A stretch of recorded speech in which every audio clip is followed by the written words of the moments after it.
décidément, le sport, c'est bon pour tout.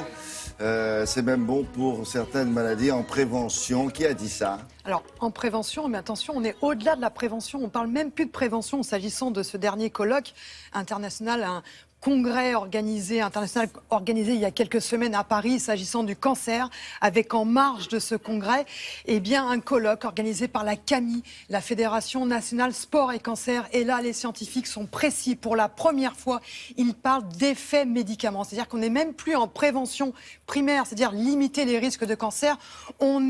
On parle d'un outil thérapeutique, c'est-à-dire que le sport vient accompagner la chirurgie, la chimiothérapie, la radiothérapie pour diminuer les risques de récidive et pour aider les patients à combattre la maladie. On sait maintenant que le sport aide à guérir du cancer. Pour la première fois, comme je vous le disais, les spécialistes... Le sport aide à guérir du cancer. Il faut faire attention à l'expression quand même. Le sport participe à la guérison du cancer. Oui, c'est mieux déjà. Aide à guérir. Peut aider à participer. Participe sinon, en marge. Sinon, c'est formidable, vous vous rendez compte. Mais c'est formidable. Vous avez un cancer, vous faites un peu de course. Bien sûr que non. On est d'accord qu'on reste en marge. Très prudent et peser ses mots. On le dit et on le redit. C'est en association de la chimiothérapie, je vous l'ai dit au début, chimiothérapie et évidemment radiothérapie et chirurgie, bien évidemment. Retenez ce chiffre, lorsque l'on fait du sport pour une femme qui est atteinte d'un cancer, elle fait du sport pendant ses traitements, elle diminue de 50% les risques de récidive.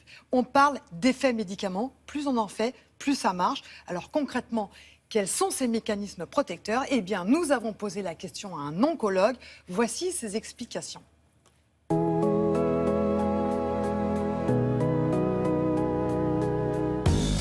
En ce qui concerne le rapport entre activité physique et maladie cancéreuse, on est sur deux populations différentes.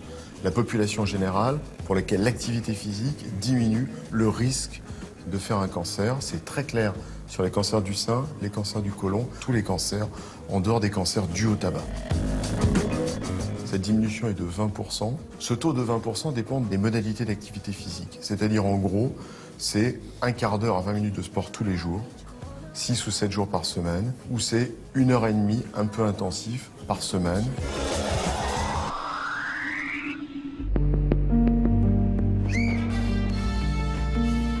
Le bénéfice de 20% est avant tout dû à une activité entre 12 et 22 ans. Le sport que vous allez continuer toute votre vie vous permet d'augmenter ce bénéfice de 20% jusqu'à des bénéfices de l'ordre de 30%.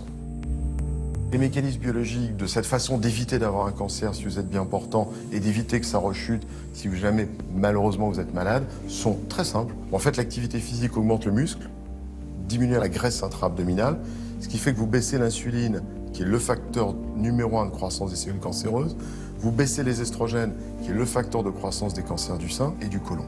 Et vous baissez les cytokines, qui sont des substances très toxiques sécrétées par les cellules cancéreuses et qui vont inonder l'organisme pour l'altérer.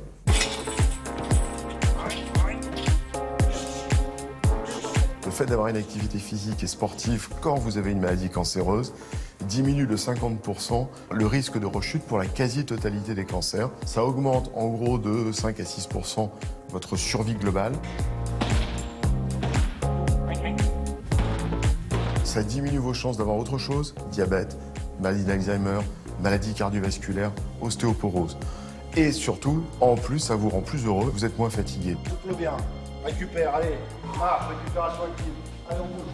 Bon, alors, il faut pratiquer quel genre de sport à ce moment-là pour accompagner les traitements, alors, effectivement? Justement, ce qui est bien, c'est que grâce aussi à la CAMI, cette Fédération nationale sport et cancer, il y a maintenant des professeurs qui ont suivi des formations universitaires qui permettent de proposer un encadrement en fonction de votre chimiothérapie, en fonction de vos déficiences si vous avez eu des soucis, par exemple neurologiques, en fonction des traitements et en fonction de votre fatigue, etc. Donc, on vous encadre. Maintenant, ça devient une discipline à part entière.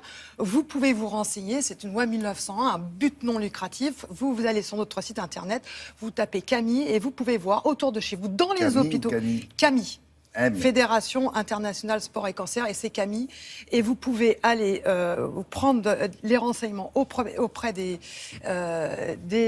professeurs, auprès de ces intervenants, et vous allez voir que vous serez pris en charge avec des professionnels.